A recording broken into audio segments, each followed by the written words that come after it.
Selamat malam buat Bapak Ibu yang diberkati Tuhan. Bersyukur kepada Allah untuk semua kebaikan kemurahan cintanya. Malam ini kita akan mulai webinar Kolokium Theologicum Perjanjian Lama dan Perjanjian Baru. Welcome buat kita semua dari berbagai tempat dan sekolah tinggi teologi. Saya percaya bahwa kebaikan anugerah dan berkat Tuhan dilimpahkan kepada kita pada malam bersama dengan saya Pendeta Dr. Hanas DTH yang akan memberikan webinar pada malam ini. Mari kita mulai dengan doa. Kami bersyukur padamu Bapa untuk segala kebaikan kemurahan cintamu. Engkau hebat, dahsyat, heran, dan luar biasa. Kami kagum hormat akan Engkau. Tuhan, kami berdoa, urapan otoritas wibawamu turun dengan limpahnya atas kami. Teman-teman sahabat yang sudah join, Tuhan berkati semuanya. Agar semuanya boleh menikmati webinar ini dengan baik. Engkau berhikmat pengertian, kemampuan kuasa, kekuatan kepada kami. Untuk melakukan pelayanan ini bagi hormat kemuliaan namamu. Pengharapan kami tertuju kepadamu. Anugerah kemurahan berkat-Mu turun dengan limpahnya, Roh bekerja berkarya dengan dahsyatnya. Kami siap Tuhan menerima pengajaran untuk kemuliaan namamu. Mohon kasih-Mu dinyatakan di tengah-tengah kami. Muliakan Kau selamanya. Tuhan intervensi ambil alih untuk pekerjaan ini bagi hormat kemuliaan namamu. Dalam nama Yesus kami berdoa. Amin. Ya, saya langsung di materinya ya.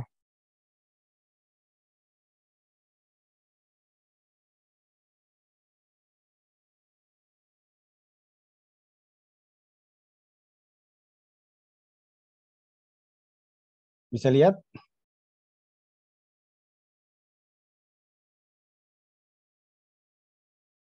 Bisa ya? Teman-teman bisa lihat PowerPoint-nya? Ya, bisa. Oke. Ya, kita mulai dengan pentingnya perjanjian lama. Kenapa sih perjanjian lama itu menjadi begitu penting?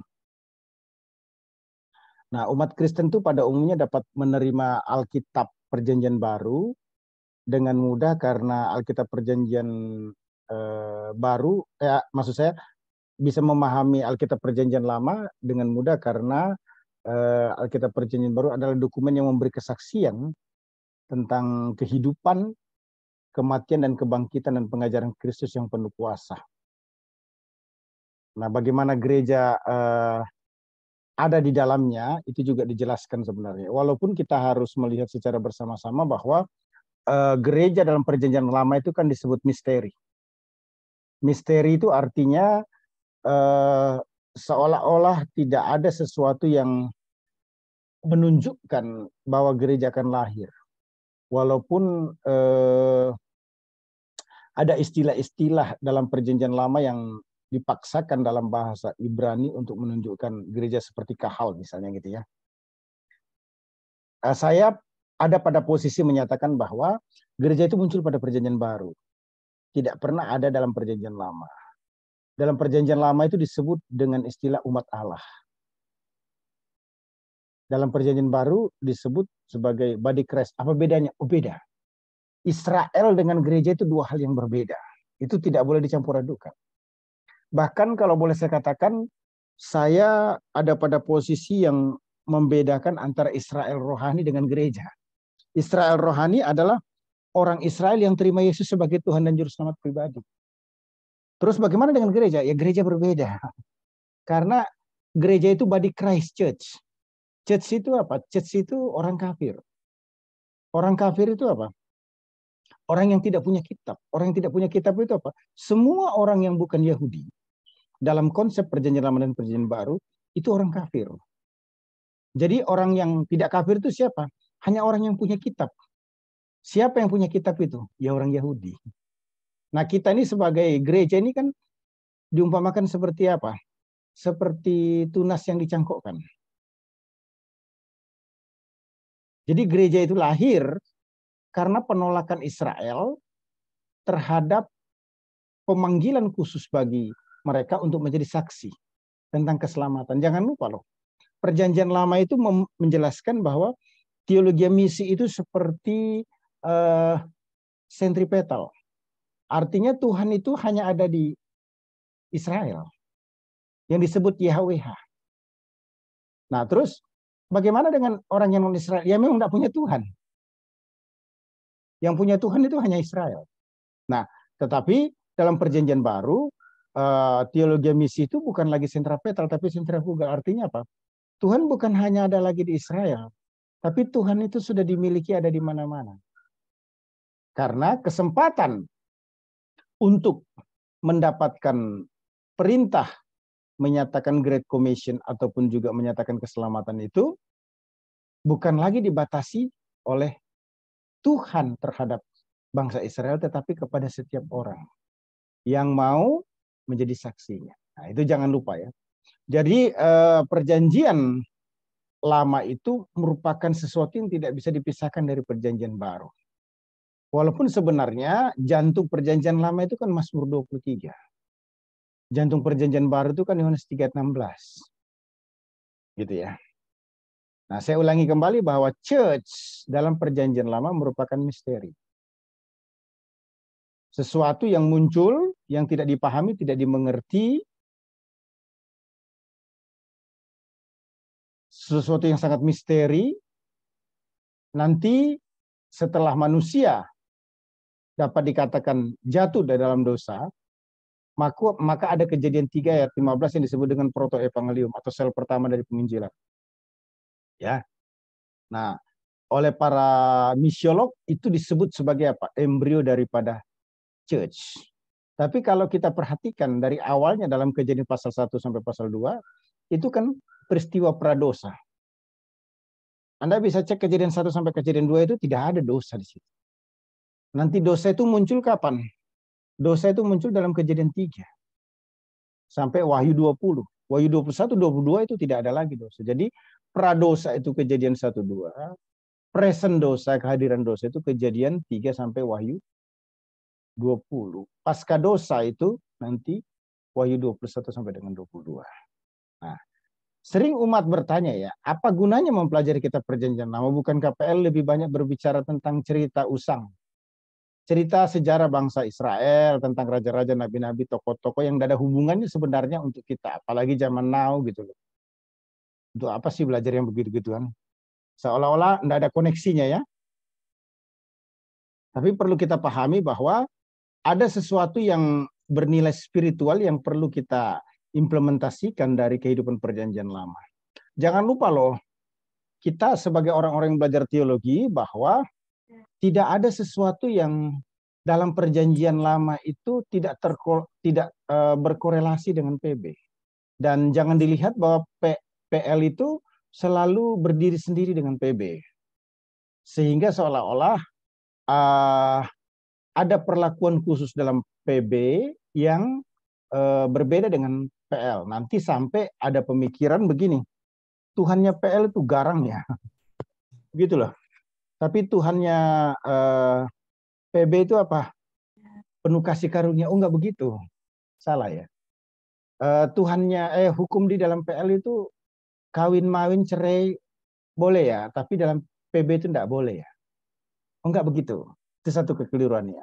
Jangan mencoba membangun teologi yang membenturkan antara pemahaman yang dijelaskan dalam Alkitab PL dengan PB. Itu satu kekeliruan. Gitu ya. Ya, perjanjian lama adalah bagian dari rencana Allah, bukan sesuatu yang terpisah. Begini ya, kita tidak boleh negative thinking. Dalam berteologi itu jangan lupa ya, terhadap Tuhan tidak ada yang negatif. Ini satu pengajaran yang saya mau sampaikan kepada kita yang beberapa orang masih kekeliru. Begini. Satu, berteologi itu satu-satunya Yesus juru selamat, tidak ada yang lain. Itu harga mati.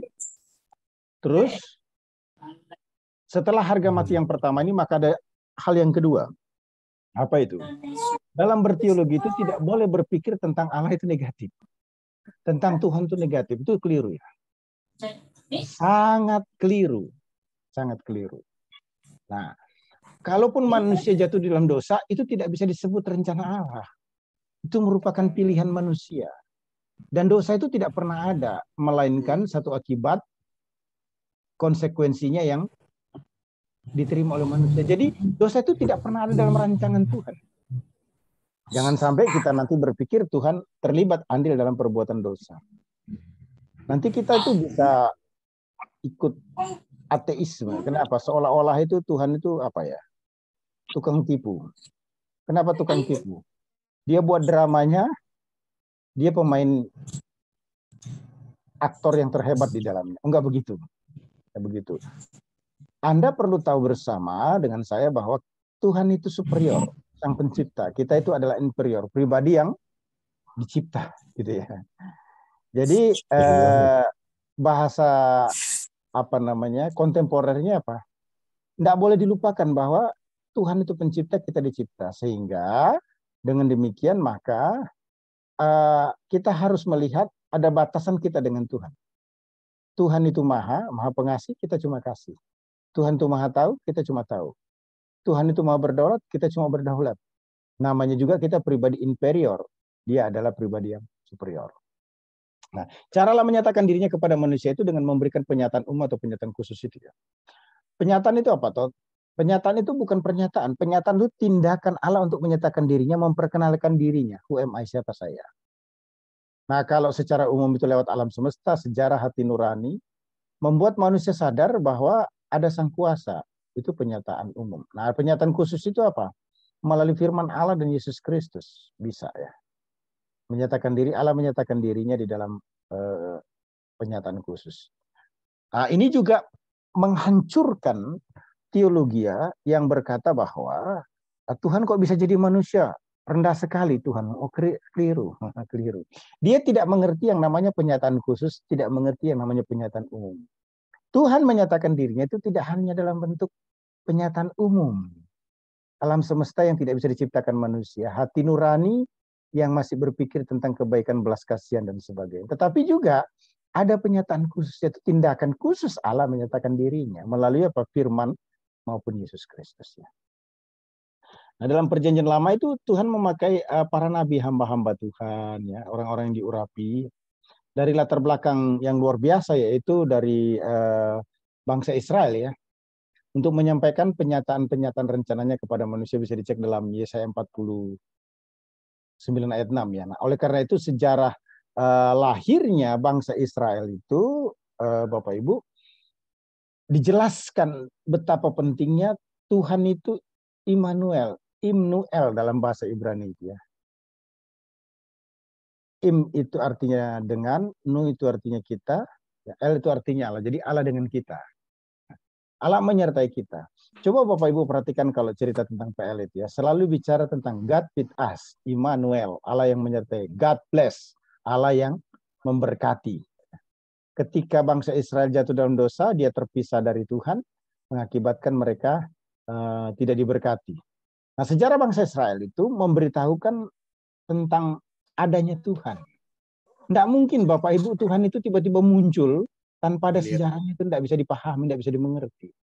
Nah, saya mau tanya sekarang, kita tahu tentang Tuhan itu dari mana? Kita tahu tentang Tuhan itu dari sejarah bangsa Israel.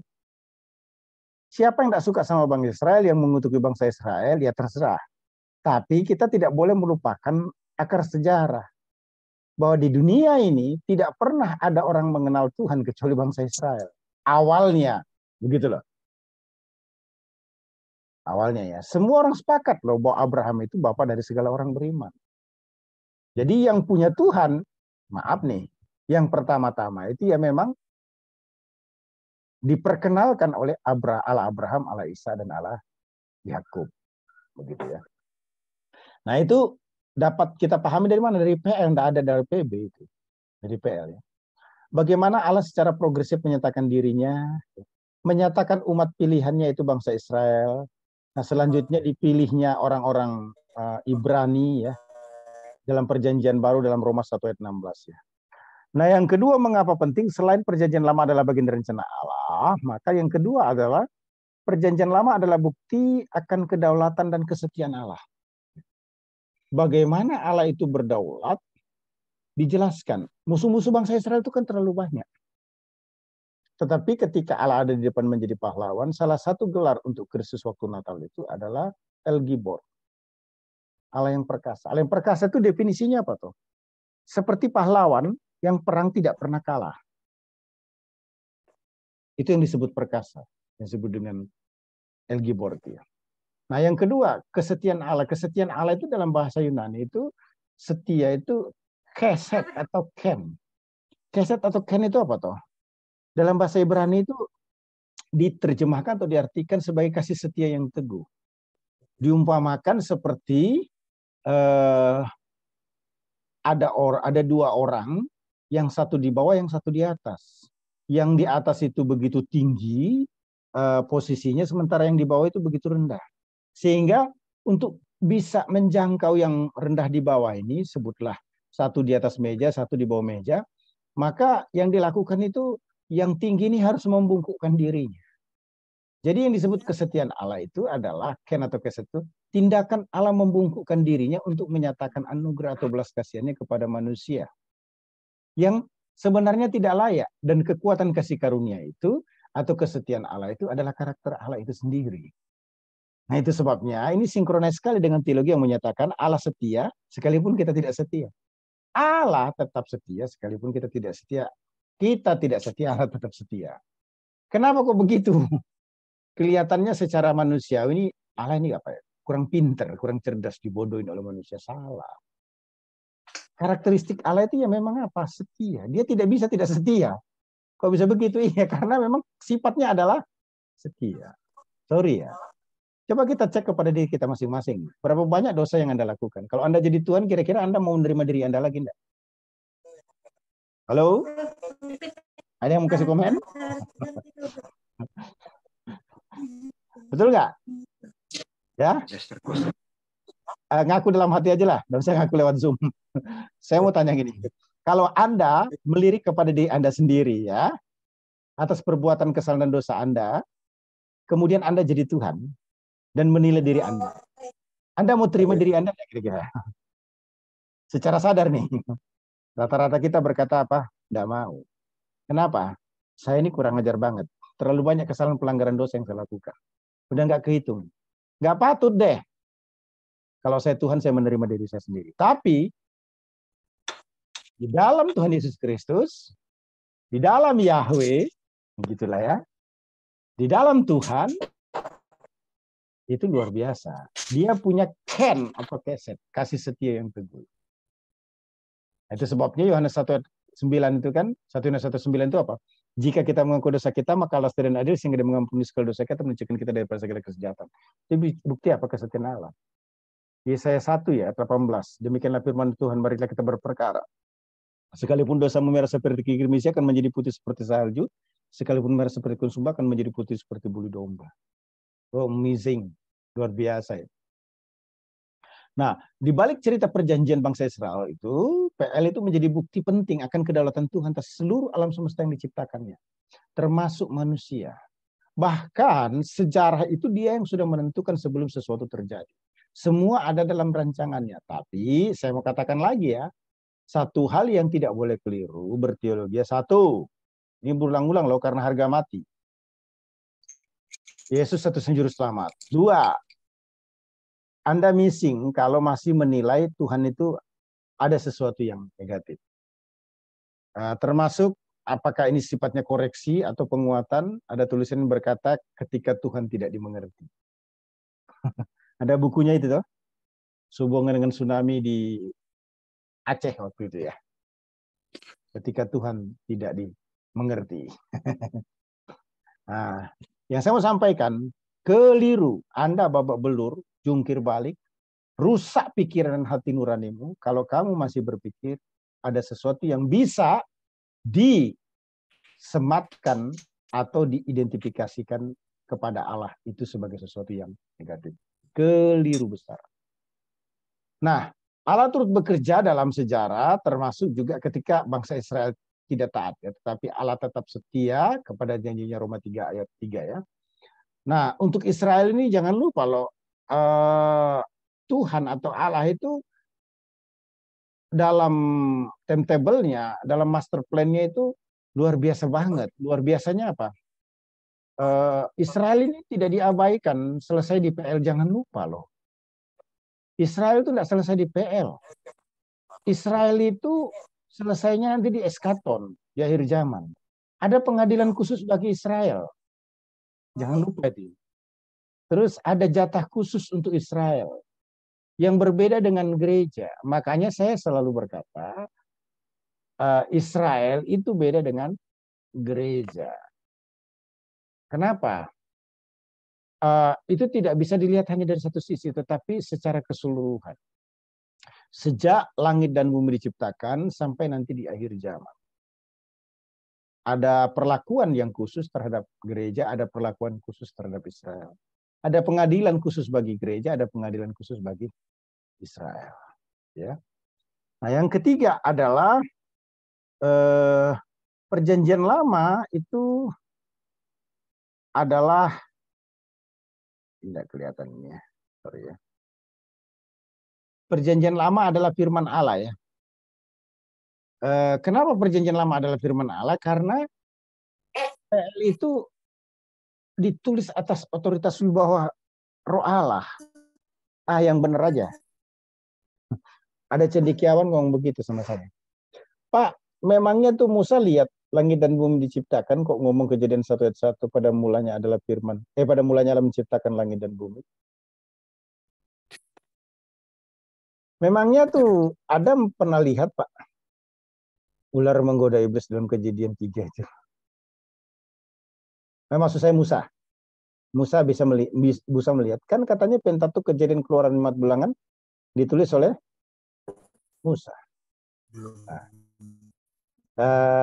Nanti mungkin ada study case tertentu, tapi yang saya mau katakan dalam kesempatan ini bahwa 2 Petrus itu berkata tidak seorang pun berbicara atas dorongannya sendiri, tetapi berbicara atas dorongan roh Allah. Artinya terkait dengan Bible ini, perjanjian lama juga, bahwa Musa itu tidak pernah menulis sesuatu kalau bukan atas dorongan desakan dari roh Allah. Jadi Musa tidak pernah menulis yang disebut Pentateuch itu kalau bukan atas pimpinan Roh Kudus.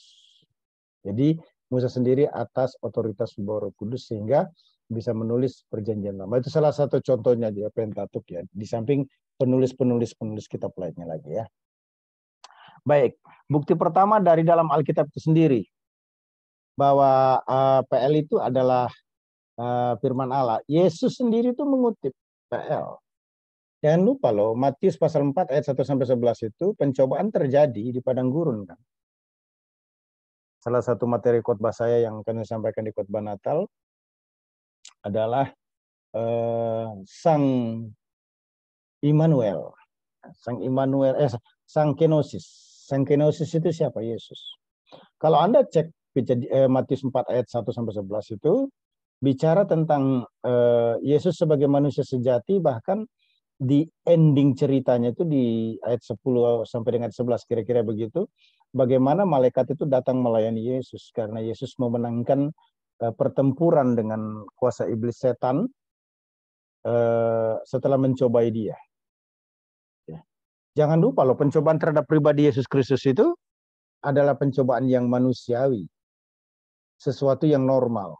Ya, karena Yesus sedang mengkenosis, dia menjadi manusia sejati. Ya. Nah, Matius 4 ayat 1-11 itu yang paling utama terkait dengan Yesus mengakui otoritas PL ini apa? Apa yang dikatakan Yesus dalam Matius 4 ayat 1-11? Ketika Yesus dicobai untuk dijadikan roti, batu jadi roti, ada tertulis, manusia hidup bukan dari itu saja. Artinya apa? Yesus mengutip PL itu kitab Ulangan. Kemudian yang kedua, diberitahukan, ini bahasa saya, Yesus, jatuhkan dirimu dari bumbungan bait Allah, nanti malaikat akan menatang engkau. Yesus berkata, ada tertulis. Itu artinya apa? Yesus mengutip PL. Jangan mencobai Tuhan alam. Terakhir, dia bukan hanya menyerang ternyata tubuh roti, batu menjadi roti. Bukan hanya menyerang jiwa. Supaya menjatuhkan diri ke bumbungan dari bait Allah akan ditatang oleh malaikat. Yang ketiga, dari segi spiritual juga. Iblis berkata apa? Yesus, ini kuperlihatkan semua dunia dengan segala kemegahannya. Kamu kalau menyembah aku, akan kuberikan kepadamu. Yesus berkata apa? Ada tertulis. Setiap orang itu harus menyembah Tuhan Allah saja. Nah, kalau Yesus mengakui PL, kok kita sombong banget tidak mengakui PL? Itu kan lucu ya. Hanya mungkin pemahaman kita yang perlu komprehensif saja ya. Jadi jangan pernah menolak PL. Tapi juga perlu dipahami bahwa PL itu synchronize, merupakan kontinuitas, berkontinuitas dengan PB gitu ya. Nah, para rasul juga mengakui otoritas PL ya. 2 Timotius 3:16 itu dikatakan apa? Segala tulisan dilakukan oleh Allah bermanfaat. Tulisan itu maksudnya apa? Salah satu pengertian tulisan di situ adalah kitab-kitab PL. Itu kan tulisan Paulus kepada Timotius. Segala tulisan yang dilakukan oleh Allah memang bermanfaat untuk mengajar, untuk menyatakan kesalahan, memperbaiki kelakuan, mendidik orang dalam kebenaran. Hingga tiap-tiap orang percaya diperlengkapi oleh perbuatan baik. Nah, jadi jelas itu ya.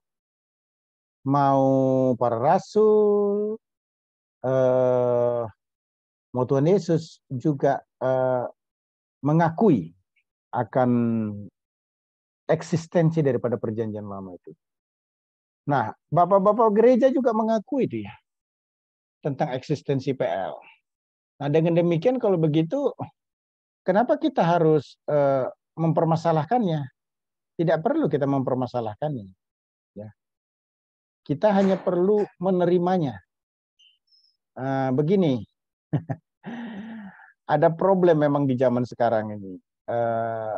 Manusia itu pura-pura pinter tapi bodoh. Pura-pura pinter tapi bodoh itu apa? Mencoba untuk mengklaim sesuatu dari Alkitab dan menyampaikan sesuatu yang tidak berdasar. Maaf nih ya, maaf dengan penuh kerenah hati.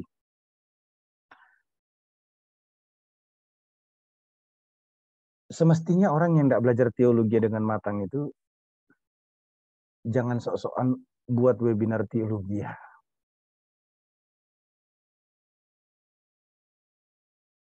Kemudian mencoba untuk merendahkan pendapat bapak-bapak gereja, sejarah gereja, ataupun juga pendapat para teolog yang sudah diakui. Nah, orang-orang yang mengejar teologi dari hasil studi yang matang, itu sebenarnya tahu bahwa yang disampaikan oleh orang bodoh yang pura-pura pinter nih, gitu ya, mengklaim dirinya menyatakan kebenaran, bukan tidak mau berdebat, tapi bukan levelnya. Begitu. Saya tidak menyebut nama ini ya.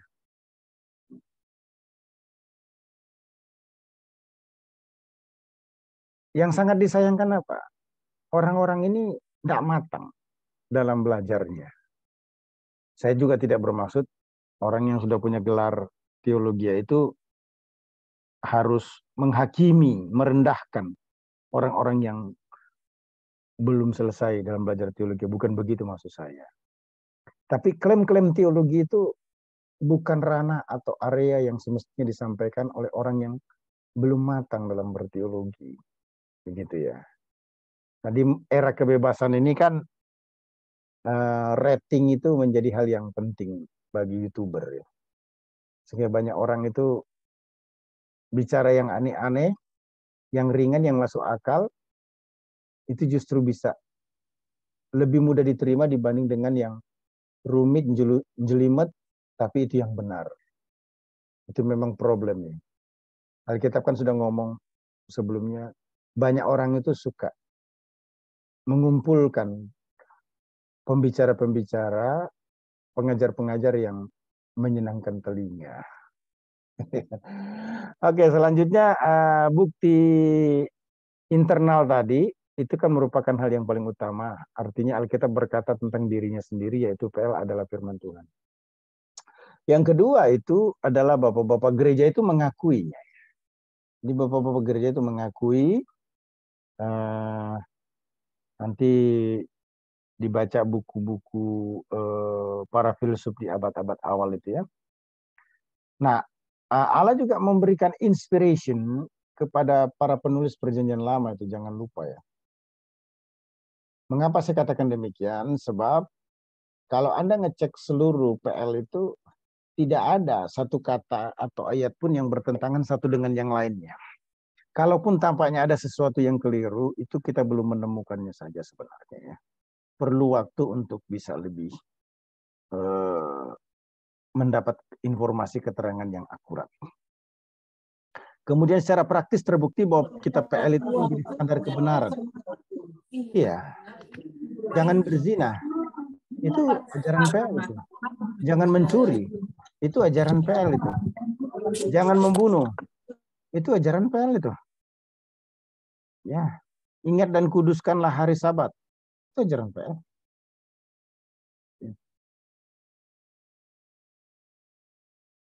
Ada hal-hal yang praktikal di PL itu yang sampai sekarang itu menjadi standar kita. Nah, itu memberikan penguatan bahwa PL itu bukti-bukti luarnya sahih lah. Dalam artian tidak bisa disangkal, betul itu adalah kebenaran. Kemudian perjanjian lama berisi nubuatan bagi perjanjian baru. Jadi dia tidak berdiri sendiri. Nah, kitab-kitab PL itu banyak menunjukkan pada nubuatan-nubuatan yang akhirnya digenapi dalam PB. Misalnya Matius 9 ayat 31, Lukas 24 ayat 4, Roma 10 ayat 4 ya. Di mana keseluruhan dan kelengkapan berita keselamatan itu harus dimulai dari PL dan diakhiri dengan PB. Salvation itu kan mulainya dari mana? Kejadian 3:16 kan. Kejadian 3:15. Terus dapat dikatakan teks favoritnya untuk penggenapan Kejadian 3 ayat 15 itu apa? Sebutlah Yohanes 3 ayat 16. Gitu kan. Nah, jadi baik PL maupun PB itu tidak dapat dipisah-pisahkan. Oleh karena itu PL harus dipelajari sebagai sumber landasan untuk mengerti penggenapan rencana agung Tuhan itu sendiri. Gitu ya. Nah, mengapa sulit memperjanjian lama? Nah, ini pentingnya. Kenapa sih sulit mempelajari perjanjian lama? Ada banyak faktor ya. Biasa, PL itu bukan satu cerita yang mudah dipahami, dimengerti seperti ketika membaca perjanjian baru ya.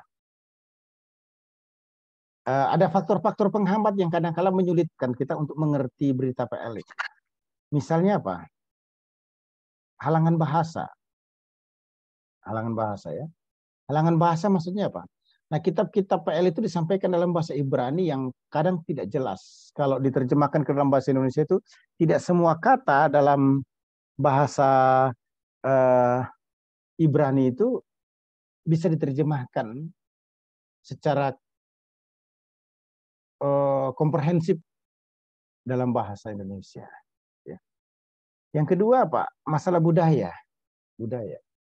Nah, konteks PL itu budaya bangsa Israel kuno. Informasinya kan zaman old. Yang sekarang sudah dapat dikatakan apa? Sudah tidak update lagi. Unconnect. Kelihatannya begitu. Ya. Kelihatannya begitu. Tapi kalau kita mempelajari, saya bukan mengiya-iyakan tanpa alasan. Kalau Alkitab berlaku kekal, firman Allah itu kan berlaku kekal. Maka implikasinya selalu ada. Gitu. Lah, tapi bagaimana tuh? PL itu kan Tuhan sendiri yang memimpin perang dan melakukan pembunuhan. Bagaimana kalau dilakukan di zaman sekarang? Wah, orang Kristen ini teroris semua. Itu pemahaman yang keliru, itu pemahaman yang salah. Itu. Jangan lupa loh, perangnya di dalam PL itu intinya apa? Supaya umat Allah tidak terkontaminasi dengan penyembahan berhala. Jangan menyembah selain kepada Tuhan atau Yahweh. Dan tidak ada cara lain lagi yang bisa ditoleransi kecuali dengan melakukan peperangan. Itu intinya. Nah, timbul pertanyaan sekarang. Apakah implikasi itu masih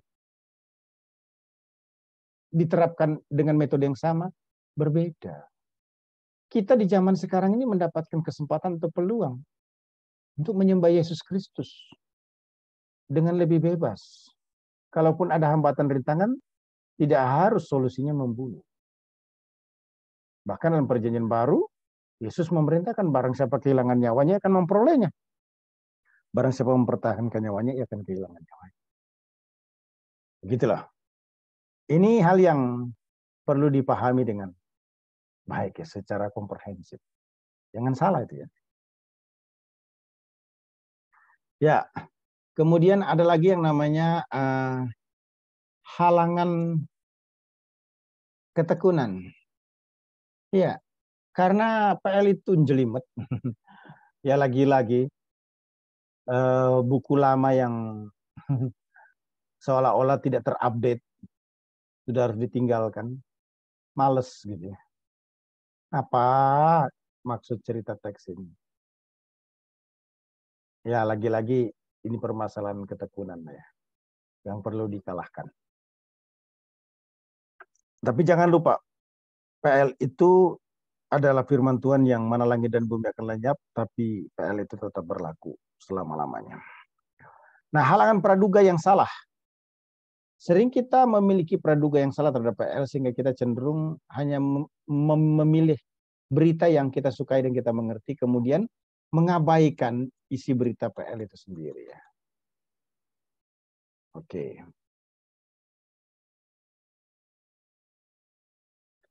Kemudian kita lihat latar belakang geografis perjanjian lama ya.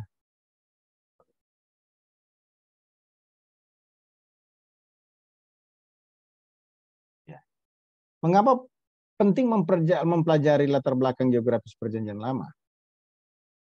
Begini, kitab-kitab PL itu berisi sejarah bangsa Israel. Allah menyatakan dirinya dan rasanya kepada manusia ya. Untuk itu, Allah telah melibatkan diri dalam sejarah hidup umat pilihannya yang dibatasi dalam ruang dan waktu.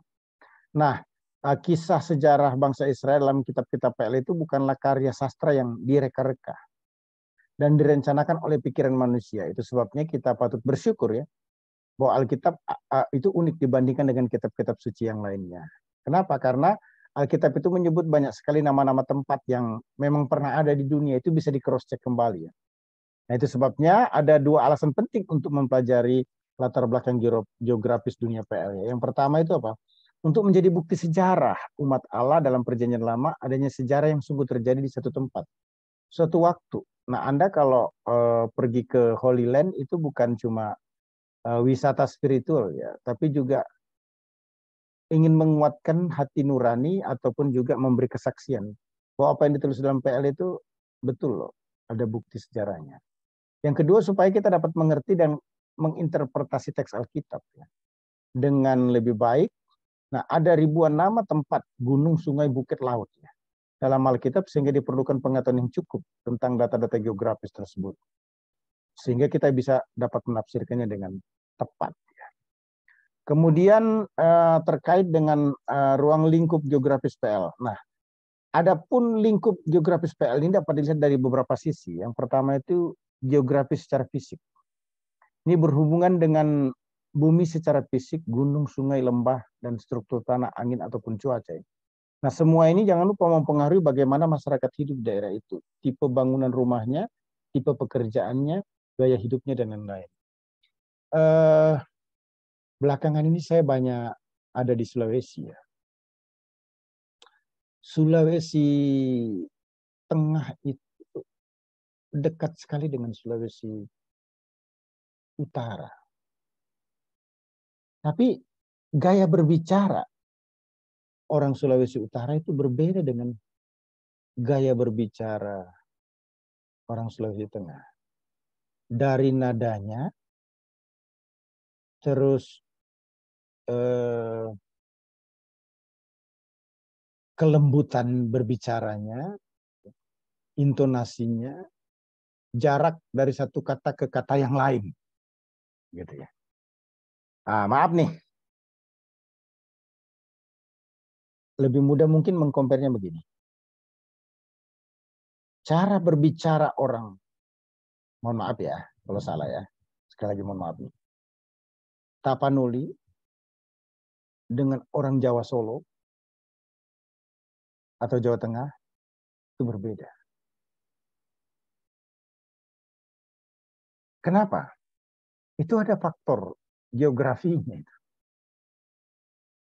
Geografi fisik, geografi politis, maupun juga geografi sejarah. Begitu ya. Nah, kita bicara tentang ruang lingkup geografis tadi ya. Yang pertama kita bicara soal fisik tadi kan. Yang kedua secara politis sekarang ya. Sehubungan dengan pengaturan kelompok masyarakat yang ada, kelompok masyarakat yang sederhana yang tinggal berpindah-pindah nomaden itu, sampai akhirnya membentuk satu daerah pemukiman yang memiliki daerah teritori yang jelas ya, bahkan kerajaan yang berkuasa atas daerah yang lebih luas. Itu secara politis. Gitu ya. Bangsa Israel ini kan nomaden. Maaf nih. Kita kalau belum ke Kalimantan Timur atau sebutlah Kalimantan lah ya, dengar orang punya tanah ratusan hektar itu kaget kita. Kok bisa ya? Tidak mungkin. Kan pemerintah menetapkan cuma 2 hektar setiap orang. Kok ada keluarga itu punya tanah 100 hektar, 500 hektar, 1000 hektar. Iya, saya baru pulang dari Kalimantan. Setelah saya tanya, kok bisa begitu? Ceritanya bagaimana?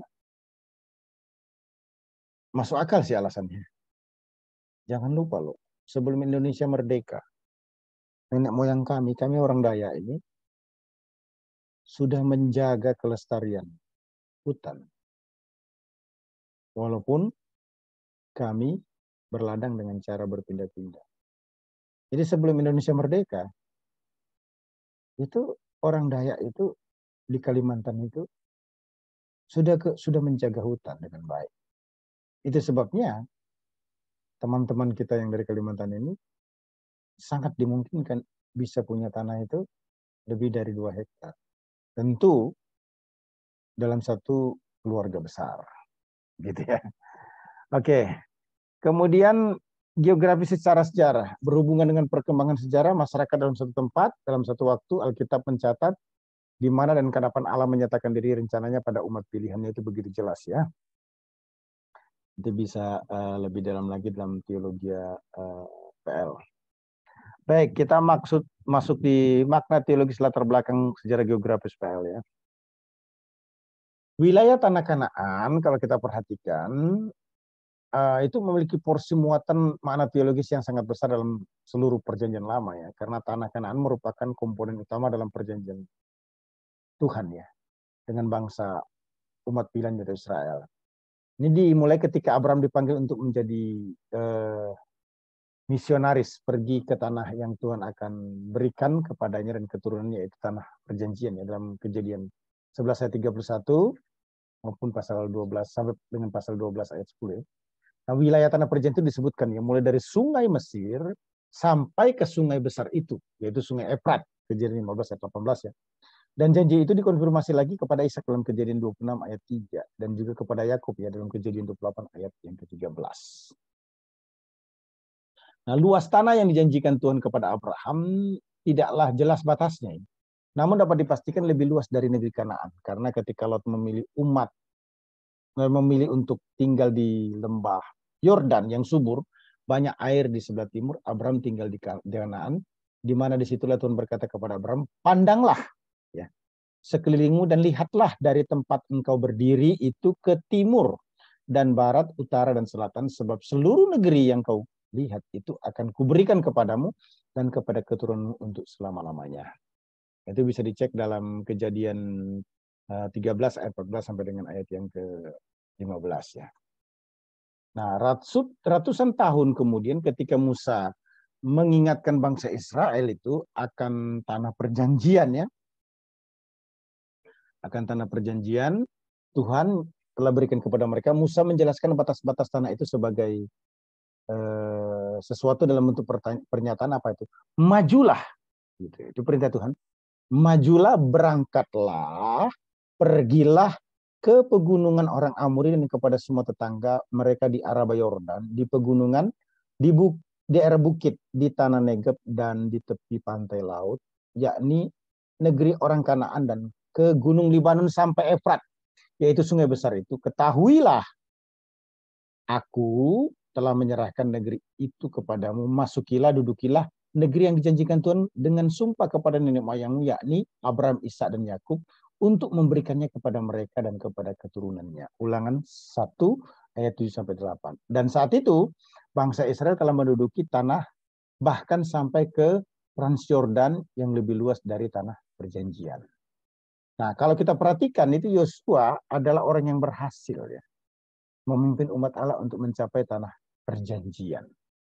Gitu ya. Baik. Sejarah singkat perjanjian lama. Hal penting yang perlu diketahui dalam mempelajari sejarah perjanjian lama itu apa? Sejarah PL itu merupakan sejarah kehidupan manusia yang nyata ya, itu real ya. Jadi manusia Adam dan Hawa itu sebagai manusia pertama itu adalah real. Langit dan bumi diciptakan itu real. Manusia jatuh dalam dosa itu apa? Real. Kain dan Habel itu apa? Real. Itu jangan lupa tuh. Kita ini orang Indonesia, bukan orang Jerman ya. Maksudnya apa? Begini. Teologi yang apik, menarik, tertata itu muncul awalnya di mana? Di Jerman. Tapi yang menghancurkan juga siapa? Ya dari Jerman juga. Itu bahaya itu. Kita bukan begitu ya. Kita orang Indonesia yang sangat tahu memulai jati dirinya dan bisa menempatkan diri pada batasan-batasan yang sepatutnya. Kita mempercayai bahwa Alkitab itu adalah kebenaran absolut. Dan kita tidak akan menempatkan logika kita yang limited, yang rendah ini dibanding dengan kedaulatan dan kehebatan Allah untuk menghakimi kebenaran Alkitab itu. Artinya apa? Kita punya hati nurani dan keyakinan iman tetap meyakini perjanjian lama itu nyata, real. Bukan cerita omong kosong. Nah, selanjutnya sejarah PL itu adalah pekerjaan Allah. Maksudnya apa? Begini, karya Tuhan dalam PL itu begitu jelas. Ya. Bagaimana Tuhan memelihara umatnya bangsa Israel dengan mana? Ya. Bagaimana Tuhan melakukan karyanya yang indah bagi umat pilihannya. Satu cerita-cerita yang implikasinya sampai hari ini bisa tetap dipegang. Gitu ya. Jadi PL itu bukan hanya bicara tentang penciptaan Allah yang nyata, tapi juga satu tindakan Allah yang progresif terlihat dalam memelihara umat pilihannya. Gitulah. Selanjutnya bicara bahwa sejarah PL itu adalah sejarah keselamatan. Kok bisa begitu? Iya. Karena pemilihan Allah terhadap Abraham itu kan keturunan orang kafir. Keturunan orang kafir. Abraham itu bukan orang beriman. Bapaknya itu orang kafir, penyembah berhala. Dengan dibukanya hati Abraham untuk Yahweh, mengenal Yahweh itu, maka keselamatan itu semakin jelas. Walaupun sebenarnya Tuhan itu kan sudah ada. Bukan karena ada waktu ya. Jadi jangan lupa, Tuhan itu ada bukan karena ada waktu. Sebelum ada waktu Tuhan sudah ada. Saya kalau menjelaskan di kelas itu, apa sih yang disebut dengan Alpha Omega? Alpha Omega itu bukan berarti yang awal dan yang akhir. Alpha Omega itu sebelum sesuatu ada, dia sudah ada. Segala sesuatu tidak ada, dia tetap ada. Ketika yang ada tidak ada, dia tetap ada. Ketika yang ada belum ada, dia sudah ada. Begitu loh. Itu yang disebut dengan apa? Yang awal dan yang akhir. Jadi Yahweh atau Tuhan itu sudah ada sebelum Adam dan Hawa. Nah, Adam dan Hawa itu saya memposisikan diri dia mengalami atau memiliki kesucian yang kualitasnya sama dengan Tuhan. Sebelum dia jatuh di dalam dosa. Tapi dia tidak bisa disamakan dengan Tuhan. Kenapa? Karena dia pribadi yang dicipta, bukan pribadi yang mencipta. Itu hal yang berbeda. Nah, kalau ada tes terhadap Abraham itu sesuatu yang normal, wajar. Sekaligus untuk menunjukkan bahwa Tuhan itu memiliki karakter di dalam diri Adam. Free will yaitu kehendak bebas. Jangan salah mengerti lagi nih, jangan sampai ada pertanyaan loh. Kalau Adam tidak dikasih kehendak bebas, dia tidak jatuh dalam dosa, keliru. Justru kehendak bebas itu membuktikan bahwa Adam itu memiliki sifat Allah, karakter Allah. Karena apa? Salah satu sifat atau karakter Allah itu apa? Dia independen, dia merdeka. Artinya apa? Dia memiliki kebebasan. Gitu ya. Nah, lagi-lagi tentang keselamatan itu begitu jelas ya. Nanti cek dalam Kejadian Matius. Matius itu kan kalau kita cek itu silsilah keturunan itu begitu jelas ya. Baik. Selanjutnya kita memperhatikan kronologi sejarah PL ya. Kronologi sejarah PL itu pertama adalah terkait dengan zaman Adam sampai Abraham ya. Itu kira-kira 5.000 sampai 4.000 sebelum Masehi lah ya. Ada cerita tentang air bah di situ, ada Menara Babel ya. Kemudian zaman Patriark ya kira-kira tahun 2000 sampai 1400 sebelum Masehi. Ini angkanya mundur tidak maju ya. Kenapa? Karena sebelum Masehi kan. Siapa ini masuk patriark itu? Itu bicara tentang pengembaraan Abraham dalam Kejadian 12 sampai 50 ya. Itu cocok dengan kebudayaan pada tahun 2000 sampai dengan 1600 sebelum Masehi. Kira-kira begitu ya. Di mana cara orang-orang zaman itu mengembara atau nomaden ya. Ada petana Palestina yang masih jarang penduduknya waktu itu sehingga pengembaraan masih dapat dilakukan dengan bebas di daerah-daerah yang subur, bahkan dari daerah Mesopotamia ya, tempat asal Abraham ke Palestina. Kemudian ada zaman keluaran Exodus dari Mesir ya kira-kira tahun 2000 sampai 1400 sebelum Masehi lah ya. Ada dua periode yang besar pada zaman itu ya. Kira-kira 430 tahun ya, Keluaran 12 ayat 40 sampai 41 di mana pertama itu masa Abraham dipanggil Tuhan sampai Yakub masuk ke Mesir ya. Dan kedua itu masa bangsa Israel di Mesir sampai keluar dari Mesir.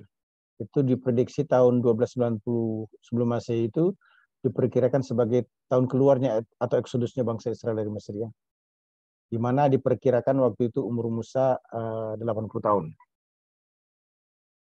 Kemudian zaman hakim-hakim itu sekitar tahun 1400 sampai dengan 1050 sebelum Masehi ya. Ini masa sesudah kematian Yosua ya. Dalam periode ini ada 13 hakim yang ditunjuk untuk memimpin bangsa Israel di Tanah Perjanjian ya. Oke, kemudian zaman kerajaan bersatu kira-kira tahun 1050 sampai dengan 931 sebelum Masehi ya, mendekati 0 ya. Nah, dalam sejarah bangsa Israel ini merupakan periode yang dapat dikatakan bahwa zaman ini paling gemilang dan makmur ya. Israel menjadi bangsa yang memiliki derajat tertinggi di antara bangsa-bangsa sekitarnya, ditandai dengan kemajuan-kemajuan yang dicapai dalam berbagai bidang. Apakah itu ilmu pengetahuan, kesusastraan, pembangunan, dan sebagainya ya.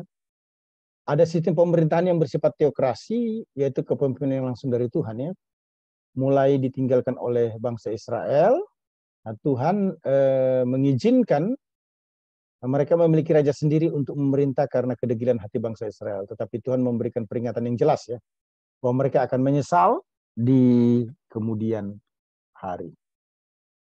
Kemudian zaman kerajaan terpecah, ya kira-kira 930 sampai dengan 586 sebelum Masehi ya. Di mana kejayaan kerajaan Israel itu berakhir setelah pemerintahan Raja Salomo. Kerajaan ini mulai pecah dan runtuh sedikit demi sedikit dan akhirnya hancur karena kejahatan di mata Tuhan dan penyembahan pada patung-patung berhala ya. Kemudian ada yang disebut dengan zaman pembuangan di Babel. Itu kira-kira 587 sebelum Masehi lah ya. Nah, periode zaman ini adalah masa sulit dari bangsa Israel. Mereka berkali-kali jatuh ke dalam tangan bangsa lain, dijajah dan ditindas. Bahkan mereka sempat dibuang ke tanah asing untuk menjadi bangsa tawanan. Tuhan izinkan terjadi karena Tuhan sedang menghukum bangsa Israel atas dosa dan kejahatan mereka dengan harapan supaya mereka mau mengoreksi diri lalu berbalik kepada Tuhan. Nah, pada saat yang sama Tuhan juga mengirimkan nabi-nabi waktu itu. Jadi Tuhan tidak berdiam ya untuk berbicara tentang janji kesetiaan Tuhan yang disebut dengan ken dan keset itu ya, kasih setia yang teguh yang tidak pernah berubah karena karakteristik Allah itu adalah setia. Tuhan tidak akan meninggalkan mereka asal mereka apa mau berbalik atau disebut dengan repentant ya, bertobat, ada conversion, perpalingan. Nah, mereka harus menegakkan apa? Prinsip yang monoteistik. Ya, artinya percaya pada satu Tuhan yang disebut Ehad gitu ya. Baik. Sekarang budaya perjanjian lama. Kita perhatikan strukturnya ya.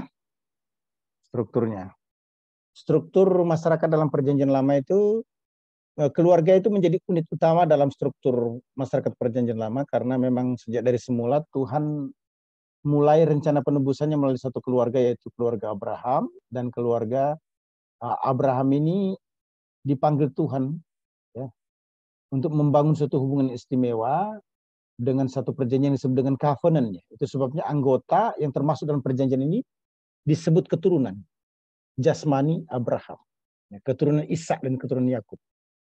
Kalau bahasa Ibrani itu ab ya, ab artinya bapak ya, keturunan dari bapak Ishak, Abraham dan Yakub gitu. Nah, konsep keturunan ini secara fisik sangat penting bagi bangsa Israel. Kenapa? Karena disitulah ikatan keanggotaan dan perjanjian lama didasarkan. Oleh sebab itu tidak heran ya, banyak sekali ditemui catatan dalam kitab termasuk dalam kitab PB, Matius 1 maupun Lukas 3, jika mereka termasuk dalam silsilah memiliki hak sebagai anggota masyarakat Yahudi terikat dalam hubungan perjanjian dengan Allah. Nah, kenapa kok di dalam PL itu bahkan sampai di PB itu histori tentang struktur masyarakat itu keturunan-keturunan itu perlu dijelaskan. Buat anak-anak zaman now ini kan tidak penting. Apa sih pentingnya? Wong di Indonesia ini orang bisa jadi terkenal top bukan karena keturunannya kok. Rupanya sejarah masyarakat Yahudi itu terikat dengan perjanjian yang disebut dengan covenant itu tadi. Makanya perlu disebutkan keturunan itu. Artinya apa? Keturunan-keturunan yang dijelaskan di dalam Alkitab itu membuktikan atau menguatkan bahwa bangsa Israel itu terikat covenant dengan perjanjian keturunan nenek moyang, yaitu Abraham, Ishak dan Yakub. Gitulah. Di mana keluarga itu menjadi dasar atau lembaga yang diletakkan oleh Allah sendiri, merupakan satu ikatan permanen antara seorang pria dan seorang wanita. Dipakai untuk menyatakan sesuatu yang bersifat ada dalam kesatuan disebut rumah atau disebut rumah tangga. Artinya apa? Tinggal dalam satu atap. Satu keluarga itu satu atap.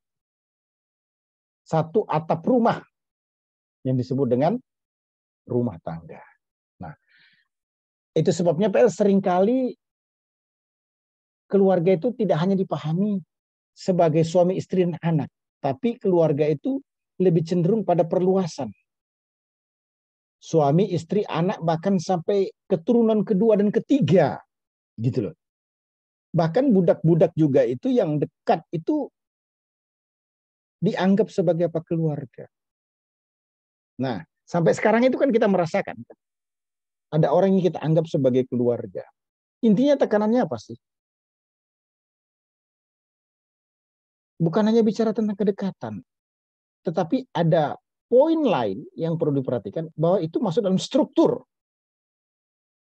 Ada dalam satu covenant yang terikat dengan perjanjian itu. Mestinya begitu. Kalau dalam bahasa Israel itu ya itu tadi. Covenant, perjanjian dengan Allah. Keturunan ketiga, kutuk-kutuk juga sampai keempat kan. Bicara itu apa tadi? Bicara tentang struktur masyarakat. Covenant atau tidak. Bahkan budak bisa menjadi merdeka. Kalau dia memperhatikan struktur ini. Yang penting dia mau masuk dalam struktur itu ya. Terus saya sudah jelaskan ya suami istri anak-anak. Struktur dalam masyarakat PL ya.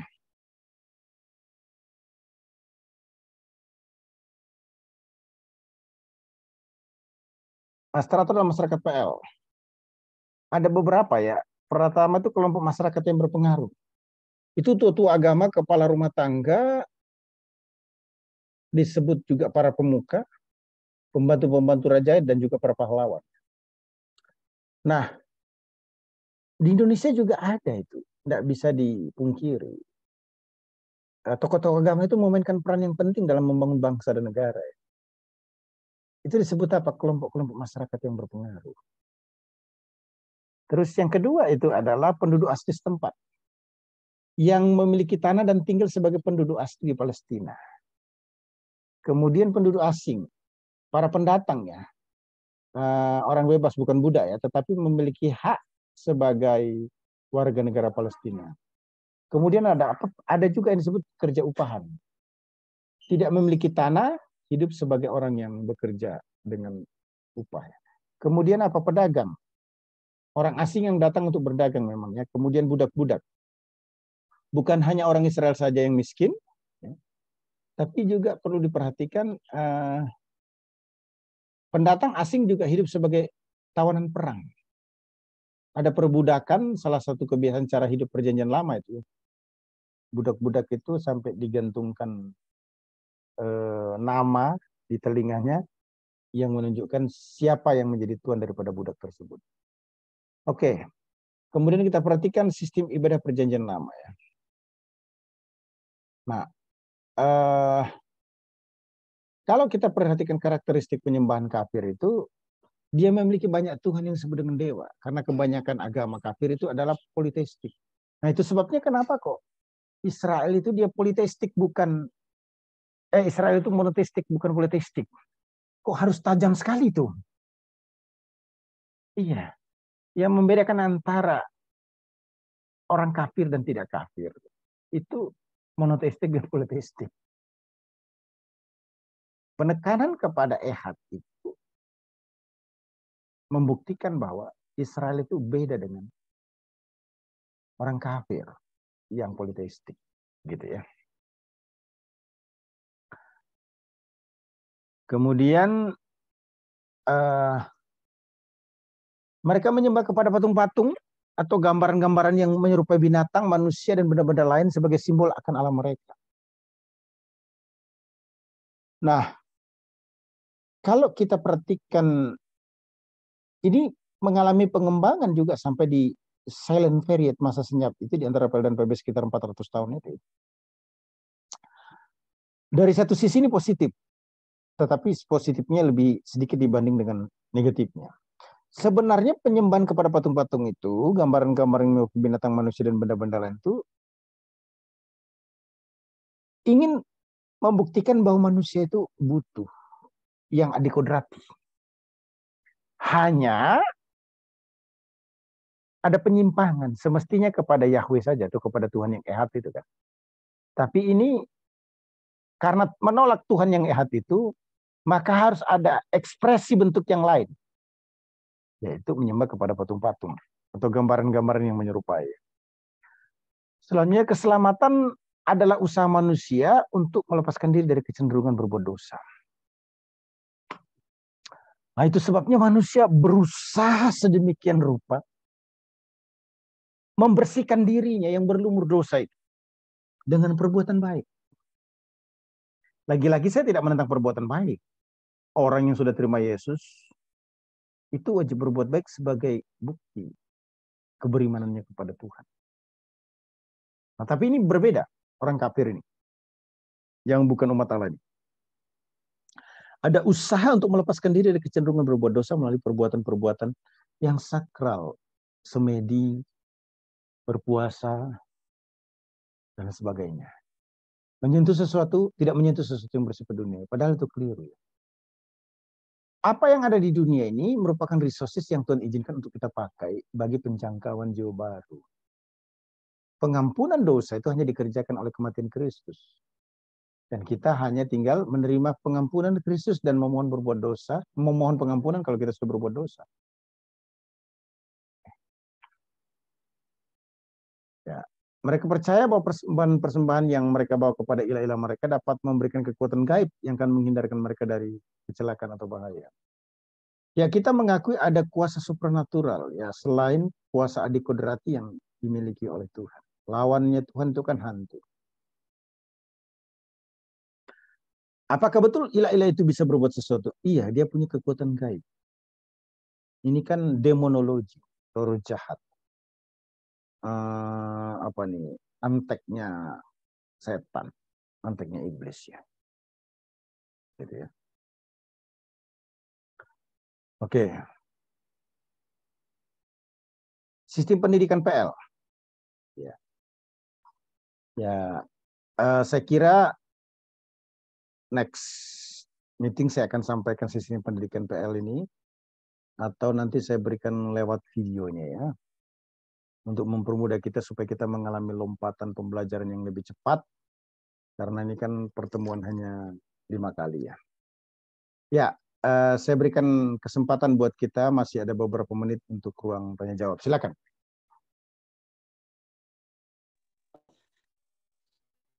Di unmute aja.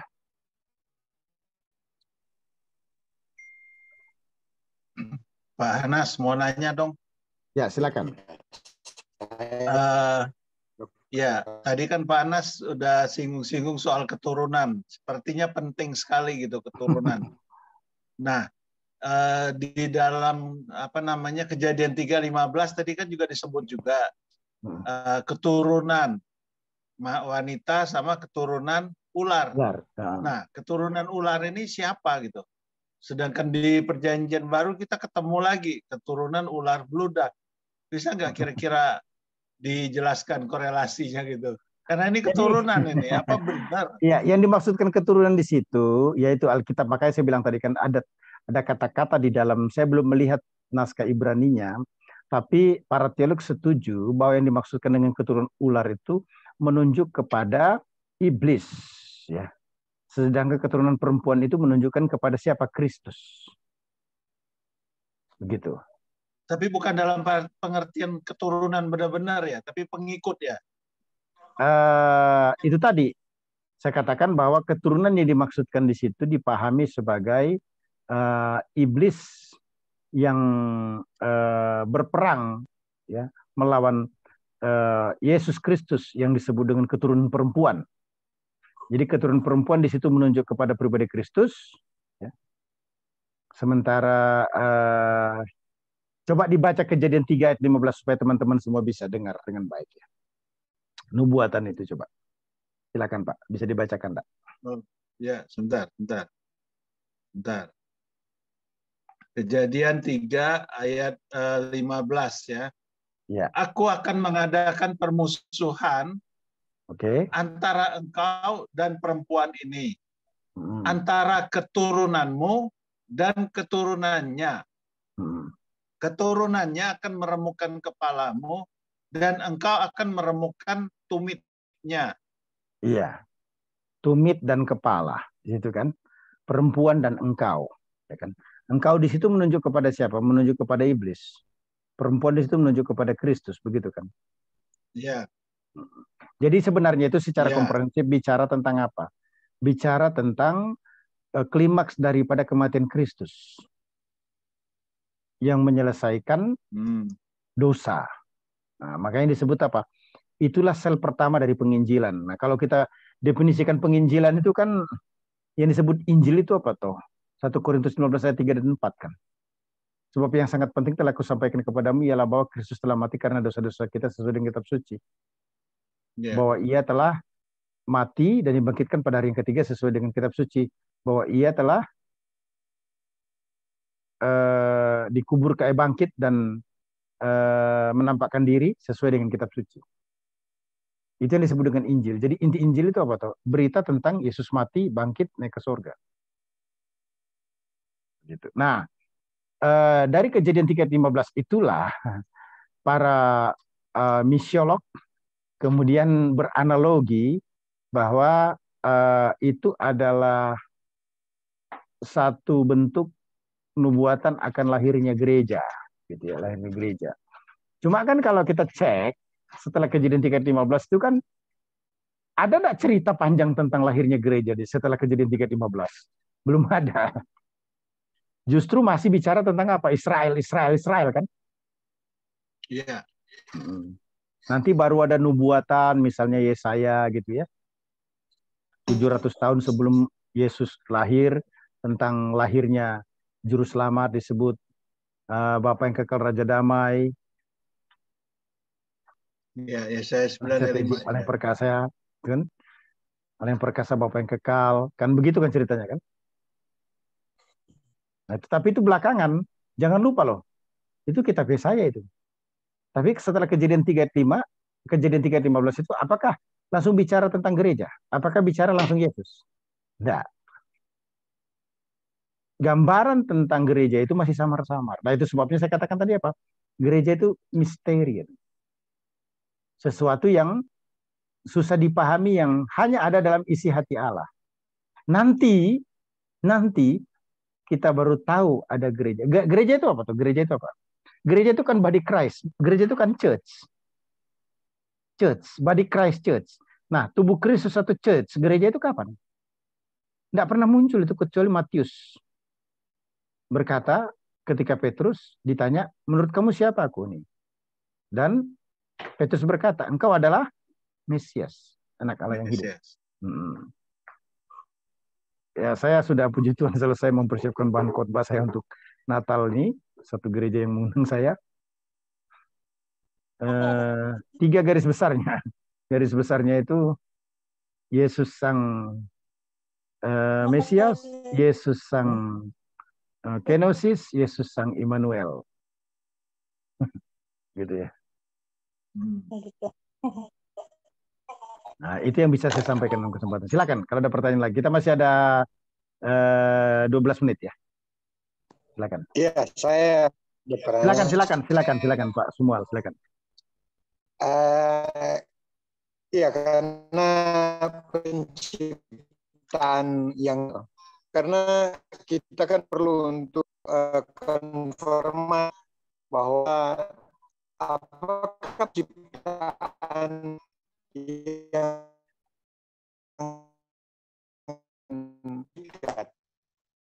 ada korelasi dengan jin atau ada jin di dalam gambaran. Yes. Mohon maaf nih Pak Sumual ini. Senior saya nih satu marga sama saya. Kita nggak bisa dengar suara Bapak. Bisa bantu lagi Pak satu kali.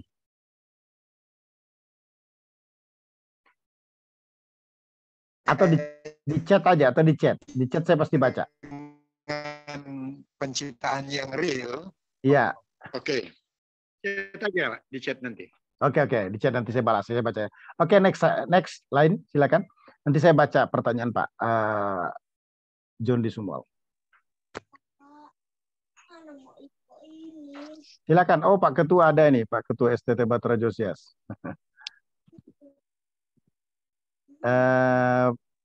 Representatif dari Malaysia, Pendeta Jeffrey dari Sidang Jemaat Allah, silakan. Ya, Pastor Hanas mau tanya, kalau tadi kita lihat kronologis ya, sepertinya umur bumi itu kalau sampai sekarang kurang lebih baru 7.000 tahun ya, Pastor Hanas. Nah, bagaimana kita bisa menjawab kalau ada orang yang bertanya tentang penemuan-penemuan fosil yang sudah berjuta-juta tahun dan segala macamnya, Pastor? Iya, bagaimana betul. kita mensinkronisnya? Iya, terima kasih Pak Itu aja, Pastor. Terima kasih. Ya, Pak Pendeta Jeffrey ya. Iya, sepertinya bumi ini kalau kita lihat secara kronologi mendekati sebutlah 7.000 ya. Sebutlah begitu ya. Karena ada yang mengakui, dan saya memang sepakat bahwa kerajaan 1000 tahun atau milenium itu it's real ya.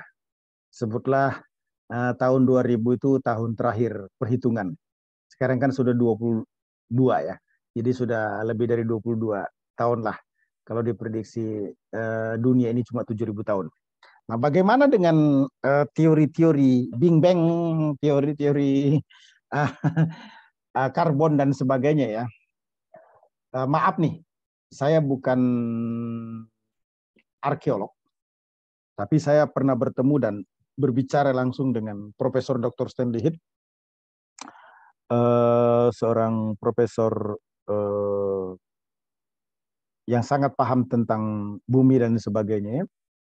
Dia mengajar di Universitas Bandung waktu itu dan menjadi pendiri Institut Alketinus Bandung. Dia menyatakan bahwa sebenarnya itu kan didasarkan pada teori karbon. Nah, teori karbon itu sendiri sebenarnya teori dugaan. Jadi itu satu predik-predik yang dibangun. Satu assumption yang juga sebenarnya belum bisa dibuktikan kebenarannya. Sama dengan teori Darwin itu kan begitu populer ya dulu ya.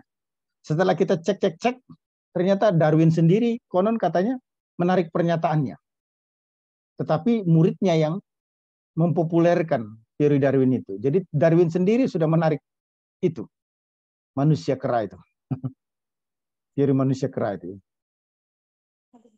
Nah, begitu maksud saya. Nah, itu yang bisa saya jawab. Jadi sains bisa bicara begitu, tapi pembuktian sains kan perlu ketahui secara akurat. Apa? Nah, teori karbon itu menurut Stanley Heath sesuatu yang tidak bisa dipegang. Nah, itu yang bisa saya pahami, Pak. Mohon maaf, saya bukan seorang arkeolog yang bisa menjelaskan secara detail. Tapi intinya, karena saya orang praktikal, maka Profesor Stanley Heath yang sudah meninggal ini, dia menyampaikan kepada saya bahwa itu semua didasarkan pada teori karbon. Yang sebenarnya itu juga adalah dugaan. Jadi predik bahwa ratusan jutaan tahun itu merupakan prediksi yang sampai hari ini juga belum bisa dibuktikan kebenarannya. Gitu lah, Pak. Dengan tidak mengurangi terima kasih. Ya, dengan tidak mengurangi rasa hormat untuk dengan guru-guru kita dan juga para pengajar kita. Mohon maaf kalau jawaban ini berbeda ya. Terima kasih Pak Pendeta Jeffrey. Baik, Pak John di Sumul, saya langsung baca ya. Terkait penciptaan Allah yang real, hal penciptaan malaikat, apa ada korelasinya dengan adanya jin dan kelompok sebelah? Atau jin adalah ciptaan juga tersirat dalam Alkitab? Gini, jin itu memang ada, jin itu bukan tidak ada, jin itu ada. Anda kalau cek di Bible, Anda kalau cek di Sabda, tulis JIN, itu keluar, jin, ada jin. Nah, tapi jin ini sekali lagi, saya mau sampaikan dalam berteologi, satu, Yesus satu-satunya juru selamat. Dua, tidak boleh dan tidak pernah ada dukungan teks Alkitab yang memberikan penguatan Allah melakukan sesuatu yang buruk negatif. Nah, timbul pertanyaan, kalau begitu yang disebut dengan jin ini, menurut kita jin itu tidak ada jin baik, jin buruk ya. Jin itu bagian daripada demonologi, roh jahat, sebutlah begitu ya. Jadi jin diciptakan atau tidak? Tidak. Jin itu satu situasi kondisi yang adalah malaikat memilih dirinya untuk seperti itu. Di dalam kitab Kejadian itu selalu dijelaskan apa? Sungguh amat baik. Begitu Pak, ending dari semua penciptaan. Gitu. Jadi setan tidak pernah diciptakan. Roh jahat tidak pernah diciptakan. Jin tidak pernah diciptakan. Tidak pernah. Di esensi jin sama seperti dengan malaikat. Ya, dia merupakan komunitas malaikat. Malaikat itu jangan lupa loh. Malaikat itu tidak bergender, tidak ada pria, tidak ada wanita malaikat. Malaikat itu tidak pernah beranak atau memperanakan. Malaikat juga tidak pernah bertambah dan tidak pernah berkurang. Karena dia adalah roh, walaupun dia adalah pribadi gitu ya. Itu yang harus kita pahami, harus kita mengerti secara baik. Jadi jumlahnya tidak pernah bertambah, jumlahnya tidak pernah berkurang. Segitu-segitu aja dia. Oke, baik.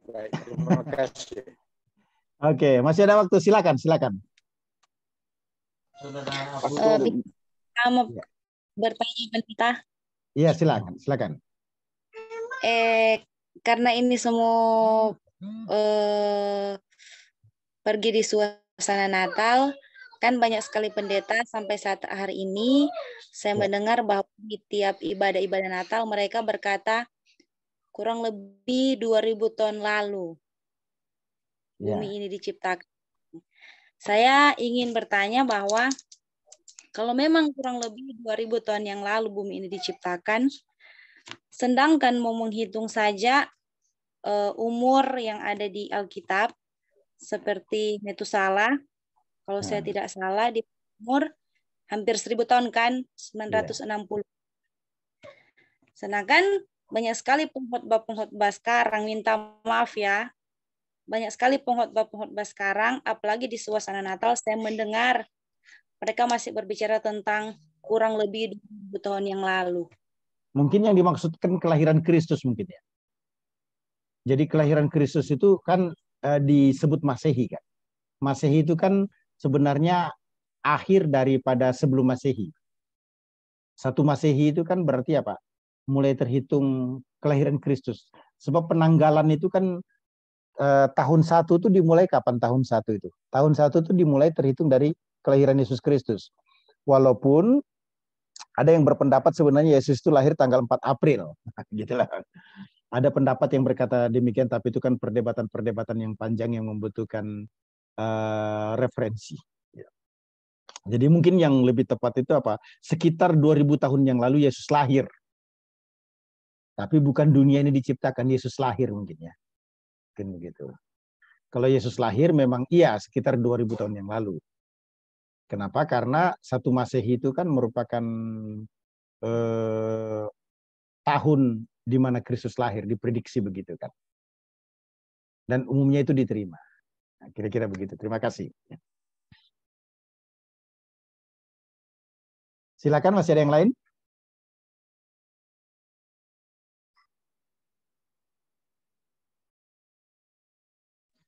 Ya, Pastor boleh tanya satu lagi, Pastor. Silakan. Iya, mungkin Pastor tahulah tentang teologi kerapuhan ya, Pastor. Ya, gimana nih? Di Perjanjian Lama itu kan kita disajikan atau diberitakan bahwa Allah itu Maha Tahu, Maha Kuasa. Tapi ada cukup banyak ayat juga yang menyebutkan bahwa Allah menyesal, begitu. Allah tidak jadi melakukan hukumannya, misalnya seperti itu. Nah, bagaimana korelasinya antara Dia yang Maha Tahu, tapi di banyak ayat juga kita suka membaca menemukan Allah menyesal, Allah tidak jadi, gitu kan? Seolah-olah, loh, kok kayak nggak tahu gitu. Dan ini juga balik kepada penciptaan manusia. Kalau memang Allah pada dasarnya tahu bahwa manusia itu ujung-ujungnya jatuh ke dalam dosa, kenapa Dia ciptakan manusia begitu, Pastor? Ujung-ujungnya Allah sendiri yang akan repot untuk ngurusin manusia yang pada akhirnya akan berbuat dosa begitu, Pastor. Terima kasih, Pastor. Ya, jadi itu sebenarnya Allah menyesal itu apa ya? Terjemahannya maaf ya, kurang tepat. Kalau tidak salah naskah Ibrani itu tardema ya. Kalau tidak salah ya. Saya sudah lama tidak membaca tulisan saya atau diktat saya, itu diartikan itu sesak napas. Kan tidak mungkin kalau diterjemahkan Allah sesak napas. Ngerti ya maksud saya? Allah menyesal itu seperti apa? Allah sesak napas. Gitu loh. Kan enggak lucu aja kita orang Allah sesak napas. Jangan-jangan ini apa? Sakit mah ini atau sakit apa ini? Asma ini. Asma ini Tuhan ini, Allah sesak napas. Tapi kalau diterjemahkan secara literal gitu, nyesek, gitu loh. Itu yang makanya diterjemahkan apa? Menyesal. Jangan lupa loh, Tuhan itu pribadi, mengerti pribadi. Pribadi itu apa? Punya pikiran, perasaan, dan kehendak. Nah, ini hebatnya belajar teologi. Allah itu pribadi. Kalau Allah pribadi, dia punya pikiran, perasaan, dan kehendak. Betul nggak? Karena dia punya pikiran, perasaan, dan kehendak, dia bisa didukakan enggak? Oh bisa. Dia punya perasaan. Makanya manusia itu diciptakan segambar dan serupa. Kalau manusia itu tidak punya perasaan, Tuhan pasti tidak punya perasaan. gambar Allah itu yang mana di dalam diri manusia? Salah satunya adalah punya perasaan. Pribadi kan? Punya perasaan. Itu satu. Terus yang kedua, saya mau sampaikan juga dalam kesempatan ini. Saya ulang kembali bahwa kenapa kok manusia itu bisa jatuh dalam dosa? Ya karena punya free will. Kenapa kok dikasih free will? Lagi-lagi, Tuhan itu bukan Tuhan. Wah, ini saya, maaf nih, statementnya agak radikal. Tuhan itu bukan Tuhan kalau dia tidak independen. Independen itu apa sih? Free will. Yang menunjukkan manusia punya sifat segambar dan serupa dengan Tuhan, apa? Salah satunya itu free will. Free will itu adalah karakteristik Allah. Dia independen. Nah, free will itu juga diberikan kepada people atau manusia. Nah, dengan demikian, manusia kalau tidak ada free will-nya, berarti tidak memiliki mewarisi sifat karakteristik Allah. Bagaimana Allah bisa tahu dirinya dipuji kalau dia tidak punya rasa, kalau tidak punya perasaan?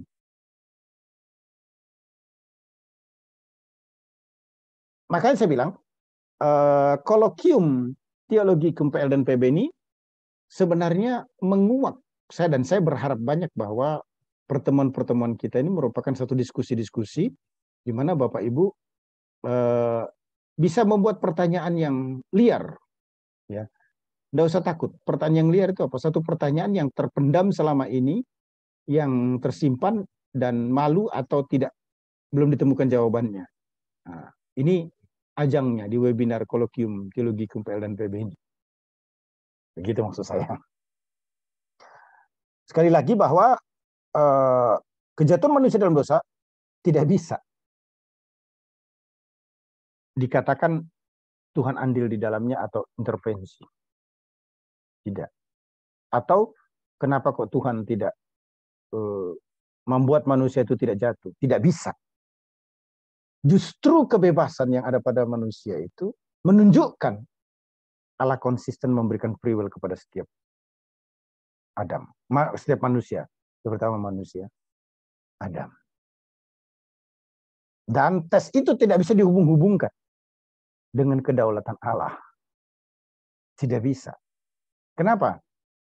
Tes itu menunjukkan siapa sebenarnya Adam dan keturunannya itu kita manusia. Yang menyadarkan kita bahwa betul pada akhirnya kita tahu kita ini dicipta bukan pencipta. Kan ceritanya begini, saya close saja. Setelah manusia tuh tahu dirinya manusia itu kapan? Maaf nih ya. Manusia tuh tahu bahwa dirinya manusia itu kapan? Gampangnya. Kapan dia tahu bahwa dirinya manusia sebenarnya? Saya berkata jatuh dalam dosa, Pastor. Enaknya begitu. Enaknya begitu. Kira-kira itu manusia itu sadar enggak dirinya kalau bukan manusia? Kalau dia enggak jatuh dalam dosa. Mungkin enggak sadar juga. Nanti dia tahu dan merasa butuh Tuhan pengampunan dan sebagainya. Semakin memahami sang superior atau pencipta itu kapan? Tidak jatuh dalam dosa. Gitu ya. Oke. The last question. Satu pertanyaan lagi, oke. Kita kasih kesempatan ya. Silakan. Masih bisa bertanya lagi, Pendeta? Oh, masih satu pertanyaan. The last question ya. Apakah surga sudah ada sejak dalam perjanjian lama? Oh iya. Surga itu bukan satu peristiwa yang muncul tiba-tiba. Yesus memang berkata, aku pergi kepada Bapa untuk menyediakan tempat bagimu supaya di mana aku berada, engkau pun berada. Timbul pertanyaan, apakah surga itu sedang dipersiapkan? Oh, bukan begitu maksudnya. Menyediakan di situ kan bukan berarti tidak ada.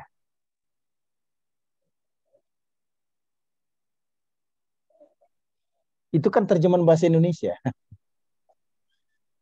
Itu kan terjemahan bahasa Indonesia.